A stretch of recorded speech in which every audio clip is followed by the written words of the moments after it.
بسم الله الرحمن الرحيم الحمد لله رب العالمين وصلى الله وسلم وبارك على نبينا محمد وعلى آله وأصحابه أجمعين أما بعد. We're continuing in the readings of the Manzuma by Imam Muhammad ibn Ahmad al-Saffaareeni rahimahullah ta'ala, what is commonly known as aqeedatus saffaareeniyyah, explained by Sheikh Muhammad ibn Salih al-Uthaymeen rahimahullah ta'ala. We've been discussing the R.E.D.A of Allah Azza wa Jal, the R.E.D.A of Allah Azza wa Jal. We've been discussing, as the Shaykh he has mentioned and explained to us, that the R.E.D.A of Allah Ta'ala is divided into two types or two categories. And one of those categories are, or is, which one? Qawniyyah, iradatun qawniyyah. And the other category is, what type of irada? Shari'iyyah. And the iradatul qawniyyah, it carries the meaning of what? When we understand it or how we understand it, its meaning is what? Is universal, as we will translate that, but it carries the meaning of what? Of what? Al-Mashi'ah. Al-Mashi'ah. And the iradatul shari'iyyah, it carries the meaning of what? Al-Mahabba. Tayyib, ahsantum. And we've been discussing some of the examples and some of the ways that the irada of Allah subhanahu wa ta'ala is understood, whether it be qawniyatan or shar'iyyatan. And we mentioned in that which we finished with last night, the issue of the iman of Abi Lahab, the iman of Abi Lahab. That the iman of Abi Lahab muradun shar'an li'annahu mahbubun ilallahi azza wa jal. That the iman of Abi Lahab, and for those who are wondering what are we talking about, the iman of Abi Lahab, of course we know that he did not have iman. He was not from the people of iman, but it was from the irada of Allah Ta'ala, shar'iyatan or shar'an, because this is something that Allah Ta'ala loves and is pleased with the people to be people of iman, be people who possess iman. Although that did not take place. And then we move on, and the Shaykh he mentions, إذا قال قائل إذا كان الله يكره كفر هذا الكافر فلماذا وقع وهو يكرهه هل أحد أكرهه على أن يقع شيئا يكرهه. If a person was to say or was to ask a question, if Allah subhanahu wa ta'ala dislikes and is displeased with and he hates the kufr of this kafir, فَلِمَاذَا وَقَعَ وَهُوَ يَكْرَهُهُ, then why has this kufr existed? Why has this kufr occurred with this non-believer if Allah Ta'ala dislikes it and Allah Ta'ala is displeased with it? You follow? If Allah Ta'ala, He is displeased with the kufr of this kafir, then how is it possible? Why has the kufr of this kafir occurred if there's something that Allah Ta'ala is not pleased with and dislikes? هل أحد أكرهه على أن يوقع شيئا أن يوقع شيئا يكرهه. Is there anyone that can compel and can force something to occur that Allah subhanahu wa ta'ala dislikes? Al-Jawab la. The response to that, of course, is no. لكنه مكروه لذاته محبوب لغيره. Pay close attention to this. This is the distinguishing or that which makes this very clear. لكنه مكروه لذاته. This kufr is disliked purely in and of itself. The action of kufr is totally something that is disliked to Allah Ta'ala. It's hateful to Allah subhanahu wa ta'ala in its essence. In its essence. Mahbubun li ghayrihi, but it is something that is mahbub, it is something that is loved due to other circumstances that surround it. Due to other circumstances that surround it. You understand? Follow me. Al-kufru al-waqi' مقروه لذاته محبوب لغيره ما هذا الكلام. Kufr is something that occurs and it is disliked in its essence. It is distasteful, it is despicable in its essence. But from another standpoint, from other things that surround it, it is something that is mahbub. It is something that is mahbub. It's something that is loved. How? What is this speech? The Shaykh says. What are you talking about? يكون الشيء محبوبا مكروها. A person would say something can be disliked and loved at the same time, or desired at the same time, disliked and as well as desired at the same time. Al-jawab na'am. The response to that is yes. يكون محبوبا مكروها باعتبارين لا باعتبار واحد. It can be something that is disliked and preferred from two different angles. From two different angles. Not just by one angle though. From one standpoint. It can be disliked and it can be preferred from two standpoints, but not from just one standpoint alone. That's impossible. That something can be disliked and preferred or loved from one standpoint alone. It has to have two particular angles to it. Now you follow? An example will make you see this more clear. أما إذا كان من وجهين فهذا يمكن ليس بممتنع. Or rather he says الممتنع أن يكون الشيء محبوبا مكروها باعتبار واحد أو من وجه واحد. Of course, as we mentioned, this cannot be from one standpoint. But as for if it comes from two angles, then it can be disliked and it can be beloved or preferred at the same time. You understand? Disliked from one standpoint and for one reason, and preferred and loved from another standpoint and for another reason. Sheikh Hassan, you got me? Huh? طيب. أرأيت الرجل يأتي بالحديدة محماه حمراه من النار ويكون بها ابنه المريد ويقوي بها ابنه المريد ويقوي بها ابنه المريد. What about the man that comes with a piece of iron that has been heated up and it is red hot? A piece of iron that has been heated up and it's red hot. Alright? And he uses it to cauterize his son who is sick. What we mean by this, the Arabs, still some of them do in the Bedouin Arabs, and some of them who still have some old ways about themselves. One of the things that they used to do to treat the people who were sick with illnesses, especially if someone was suffering from fever and a really bad illness or something like that, they would take something that was made of iron and they would heat it up until it gets so hot that it becomes red. You can see the redness in it. And they would take it and they would put that on the skin of the individual to burn the individual. What is this? Sheikh Hassan, you know about this, right? They take it to burn the sickness out of the individual. Right? This is called aqeedatus in Arabic. Right? So he said, what do you think about the man who comes and he brings this hot iron? Right? Or like an iron we use to iron our clothes with? A hot iron. Right? Except there has been something, this iron has been heated in the fire. But we have electric irons today. And take that, imagine that, and take it and put it on your sick child. Your son. Of course, not at a degrees here that's going to take and, really harm the person. Is this cauterization of his son muradun lidatihi? Is it something of actually burning his son? The action of burning his son with a hot iron, is this what is intended in its essence? Is this the intent? Is this the irada of this man? Because this is something that is makruh. You think a father really wants to do this to his child?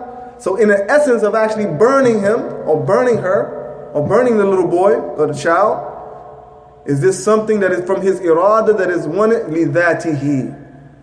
In the essence of this thing that is makruh. Yes or no? Huh? No, of course. La. Walakin muradun li ghayrihi. But from another standpoint, it is desired. From another standpoint, it is desired. ولهذا تجده محبوبا له مكروها محبوبا من وجه مكروها من وجه آخر. من وجه إلامه مكروه من وجهه أنه سبب لشفائه محبوب. So you find that this is something that is preferred and it is beloved to him, and it is also something that is disliked by him. From one standpoint, it is disliked. From the standpoint that it is something that it hurts the child. It is painful to the child. It is what? Makruhun or mahbubun? Makruh. Sah wala la? Right? Sah. It is makruh. Min wajhin أنه سبب لشفائه محبوب. But from the standpoint that it is a means of bringing about a remedy or a cure for the child, then it is what? إيش? محبوب. محبوب. طيب. You understand? إذن هذا الكفر الواقع بإرادة الله عز وجل مكروه إلى الله لذاته محبوب إليه لغيره كيف. Therefore, kufr that occurs, the kufr that exists by the irada of Allah Ta'ala, no doubt, it is makruhun ilallah lidhatihi. It is that which is disliked by Allah Subhanahu wa Ta'ala in and of itself as the essence of kufr. But from another standpoint, due to other circumstances that surround it, it is what?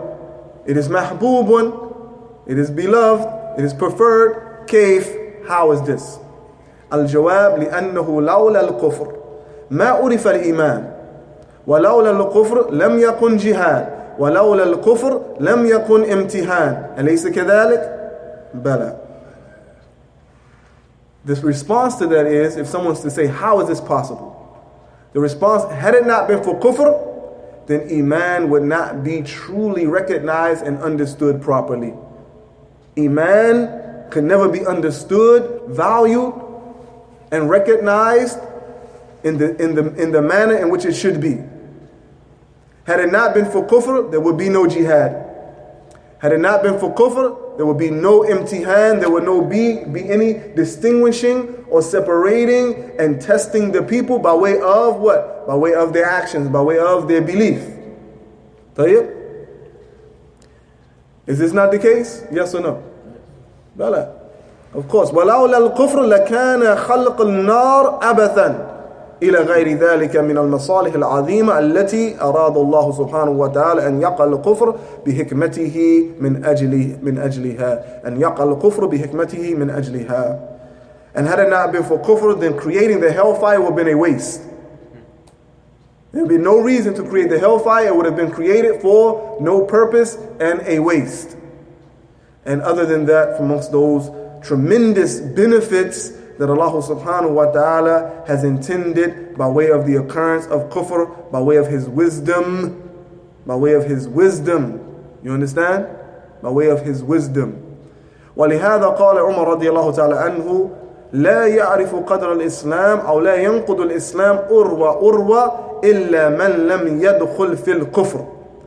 Umar رضي الله تعالى عنه, he used to make a statement. He used to say that the true value of Islam cannot be truly understood, or that Islam will be broken apart. Islam will not be broken apart link by link, until there are those who enter into Islam who did not know kufr, or those who never experienced kufr.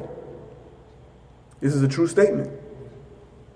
How, if a person has not experienced kufr, how can they truly understand the value of Islam? We find this today for those people who come from traditionally Muslim environments, or sometimes even from a Muslim family, They never knew kufr. They always knew Islam. Islam was always around them. Islam was always practiced in front of them. Right? Islam was always seen amongst them in their society, in their household. If a person has always been around this, he or she, in many cases, we're not saying that this is always the case, but in many cases, it is more difficult for them to recognize the true value of Islam if they never experienced Jahiliyyah. And this is why the best of the companions, the best of the Muslims, rather, were those who what? They were people of shirk and kufr before Islam. People of Jahiliyyah before Islam. So from one standpoint, kufr is something distasteful, hated by Allah subhanahu wa ta'ala, despicable. But from another standpoint, is what? It is something that is beloved due to the other circumstances that surround it. And this also falls under the ahkam of the legislations of Islam with regards to a person being rewarded for abandoning something, staying away from something, or doing something. Some of the ulama, they say, not to go too far, that if a person stays away from alcohol, although alcohol is prohibited, we know it is prohibited. He stays away from alcohol. She stays away from alcohol because they grew up in an environment that was traditionally a practicing Islamic environment that never drank alcohol. Alcohol was not served. Alcohol was not sold. Alcohol was not something that was common in their environment. So they never drunk. They don't drink and they have never drunk alcohol. And they stay away from alcohol for the mere fact that it was not something that was commonly done around them in their society. It wasn't sold, it wasn't drunk, they didn't experience it, the people didn't use it. It was something that they're not familiar with, is foreign to their upbringing and their lifestyle. So they don't drink alcohol. Right? And they say, I don't stay away from it because they say, I stay away from alcohol, I don't drink. This is something we never did in our society, in our culture, in our custom. We don't drink alcohol. Right? Is the person going to be rewarded by Allah wa ta'ala for abandoning alcohol or not? If that is the reason, there is no reward. Obeying Allah, not for abandoning. No, for not drinking. So we're saying it's tarq. For obeying Allah. Tarq. For abandoning. No. Listen, Sheikh. For tarq, the prohibition is to stay away from. Right?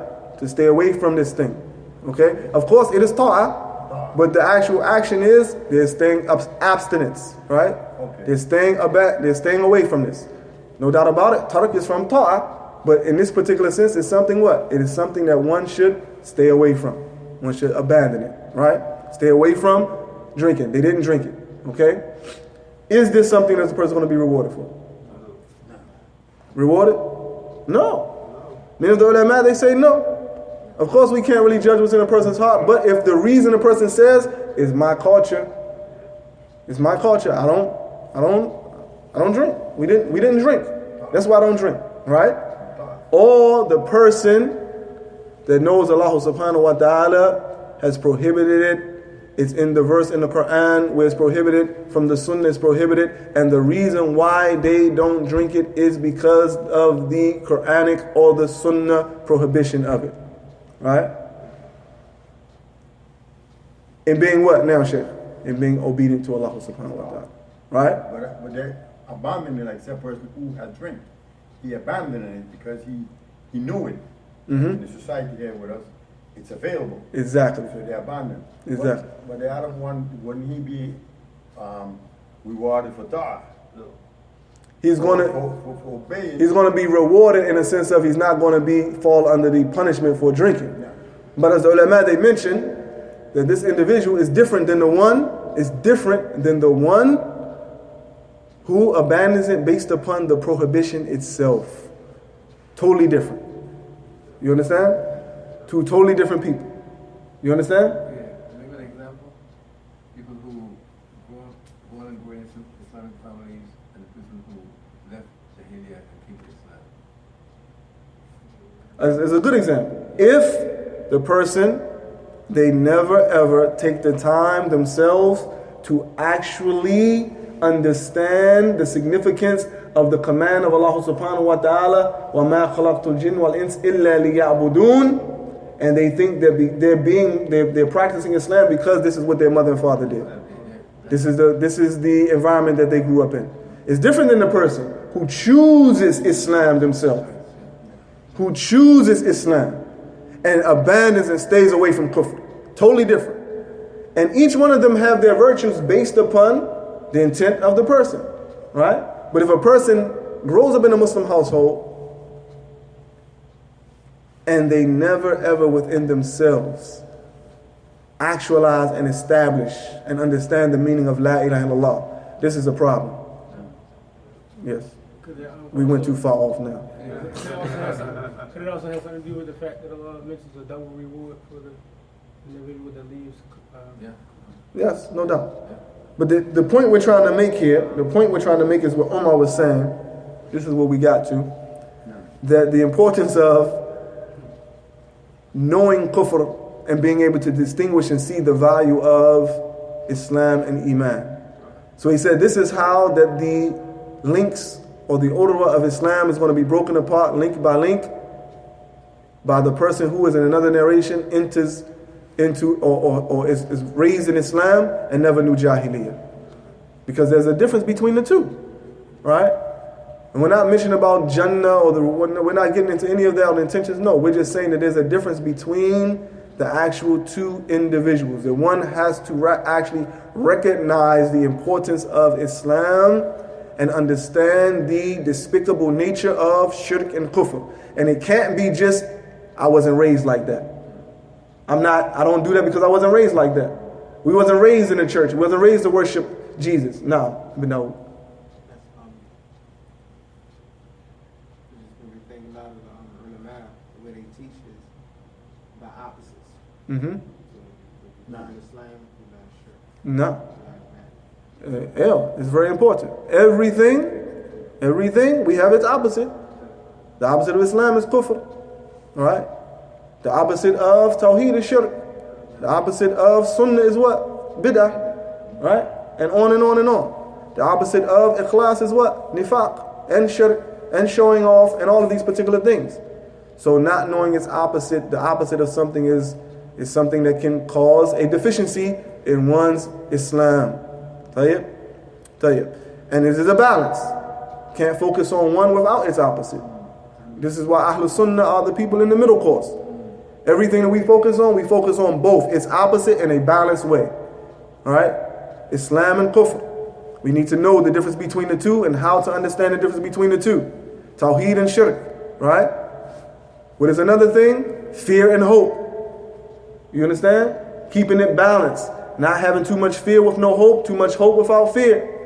You understand? Not concentrating so much about the issues of al-Islam and the positive issues of it and not understand the negative issues of it. As Hudayfa ibn Yaman, he said what? The people used to ask the Prophet ﷺ about the good. وَكُنْتُ أَسْأَلُهُ عَنِ الشَّرِّ, and I used to ask him about the evil out of fear of falling into it.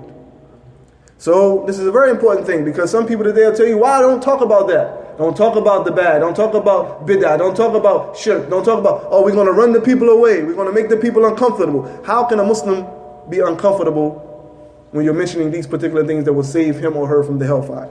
If they're uncomfortable about this, then there's a problem. They don't really understand the other opposite. If they're uncomfortable about bid'ah, they don't understand sunnah. If they're uncomfortable about talking about shirk, they don't understand tawheed. If they're uncomfortable about talking about kufr, then they don't understand Islam and Iman.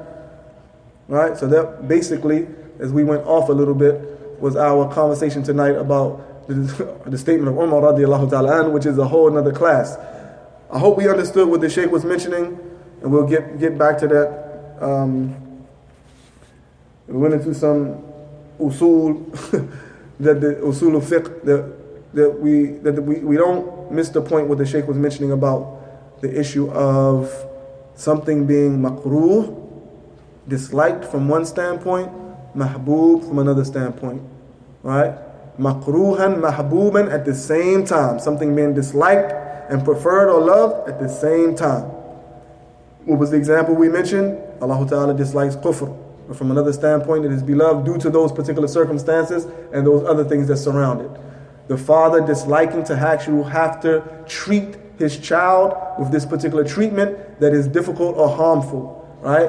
We know, we've taken our children to the doctors, they have to get a needle stuck in them when they're very little, less than 1 year old, a couple of days old, a couple of months old, whatever. They have to get a needle stuck in them. What does the child do when the needle is, when we let this doctor take this needle and stick it in them? We let them do this. We let them hurt our child. From one standpoint, it is disliked to us. We don't want to see our child harmed, crying, screaming. From another standpoint, it is preferred, it is accepted, it is beloved because we know this is a treatment for the child. Right, Jazar? You like shots? Alhamdulillah. We'll stop here. بإذن الله عز وجل. هذا والله أعلم وصلى الله على نبينا محمد وعلى آله وصحبه وسلم.